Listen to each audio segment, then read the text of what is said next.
নমস্কাৰ ইন্ডিয়ান টিভিলৈ স্বাগতম জনাই এই মুহূৰ্তত এটা ডাঙৰ খবৰ লৈ অনাৰ চেষ্টা কৰিছো সামাজিক মাধ্যমত এটা বাতৰি সম্প্ৰচাৰ হৈ আছে আৰু এই বাতৰিত কোৱা হৈছে যে ইছৰোৰ অভিযন্তাই 17 মাহ ধৰি দৰমহা পোৱা নাই যিসকল বৈজ্ঞানিক বা যিসকল অভিযন্তা চন্দ্ৰযান 3 মিছনৰ সৈতে জড়িত হৈ আছিল সেই সকল কৰ্মচাৰীক দৰমহা আদায় দিয়া নাই ইছৰোৱে এই ধৰণৰ এটা বাতৰি সোশ্যাল মিডিয়াত এতিয়া ভাইৰেল হৈ পৰিছে কিন্তু হেয়া সম্পূৰ্ণ ভুৱা কেনেকৈ সেই বাতৰি সম্প্ৰচাৰ কৰিছে বা কেনেকৈ ভাইৰেল হৈছে সেই সন্দৰ্ভত নকও কিন্তু এই মুহূৰ্তত আমি আপোনালোকক জনাই আছো যে হেয়া সম্পূৰ্ণ ভুৱা বাতৰি এই মুহূৰ্তত গ্ৰাফিক্স প্লেটৰ সহায়ত প্ৰথমতে সবিশেষ আপোনালোকক জনাই আছো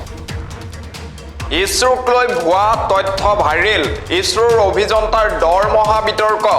অভিযন্তাই 17 মাহে দৰমহা নোপোৱাৰ ভুৱা বাতৰি ভাইৰেল হৈ পৰিছে আৰু দৰমহা লাভ নকৰা কৰ্মচাৰীসকল ইছৰোৰ কৰ্মচাৰী নহয়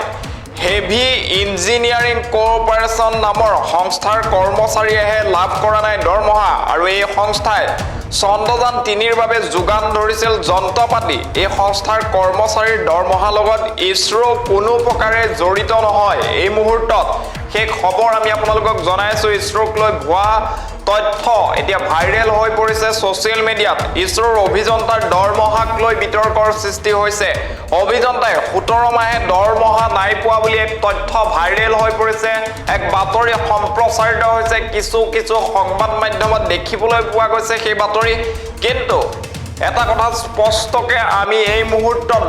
দৰ্শকসকলক জনাই আছো যে দৰমহা লাভ নকৰা কৰ্মচাৰীসকল ইছৰোৰ কৰ্মচাৰী নহয় হেভি ইঞ্জিনিয়াৰিং কোঅপাৰেচন নামৰ এটা সংস্থা আছে যিটো সংস্থাই ইছৰোক চন্দ্ৰযান 3 মিছনৰ বাবে যন্ত্ৰপাতিৰ যোগান ধৰিছিল আৰু সেই সংস্থাটোৰ কৰ্মচাৰীয়েহে 17 মাহে দৰমহা লাভ নকৰাকৈ আছে কিন্তু কোনে এই বাতৰি সম্প্ৰচাৰ কৰিছে কোৰ পৰা ভাইৰেল হৈছে সেয়া বৰ্তমানো জানিব পৰা হোৱা নাই কিন্তু প্ৰকৃত সত্য এই মুহূৰ্তত আমি দৰ্শকসকলক জনোৱাৰ চেষ্টা কৰিছো